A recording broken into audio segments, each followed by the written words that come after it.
యాయేలు అంటుందయ్యా, ఇక మీతో నేను ఉండనయ్యా, మీ అలవాట్లు నాకొద్దయ్యా, మీ ఆచారాలు నాకొద్దయ్యా, మీ సాంప్రదాయాలు నాకొద్దయ్యా, మీ నడవడికలు నాకొద్దయ్యా, మీ ప్రవర్తన నాకొద్దయ్యా.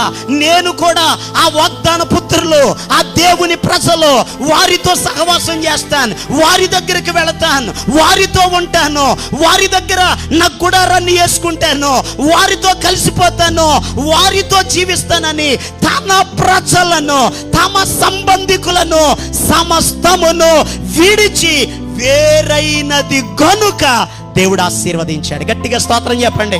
ఈరోజు ప్రియ దేవుని యొక్క బిడ్డలారా, దీవించబడాలి అని అడిగితే లోకములో ఎవరో ఏది చెప్పారని, ఏదో చెయ్యాలని, లోక సంబంధికంగా, లోక ఆచారాల ప్రకారం, లోక సంప్రదాయాల ప్రకారం, లోక పద్ధతుల ప్రకారం నువ్వు బ్రతికినంత కాలము దీవెన ఉండదు.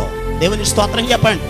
దీవించబడాలి అని అడిగితే లోకములో నుండి నీవు ఇప్పుడు ఏమవ్వాలి? వేరవ్వాలి, ప్రత్యేకించబడాలి. లోకములో ఉన్నది ఏమిటి? లోకములో ఉన్నదంతయు శరీరాశ, నేత్రాశ, జీవపు డంబము. ఎవరైతే వీటిని విడిచిపెడతారో, ఎవరైతే ప్రత్యేకించబడతారో, ఎవరైతే పరిశుద్ధపరచబడతారో, ఎవరైతే దేవుని దగ్గరకు వస్తారో, తమకున్న సమస్తమును విడిచిపెట్టి దేవుని దగ్గరకు వచ్చిన వారిని దేవుడు ఆశీర్వదిస్తాడు.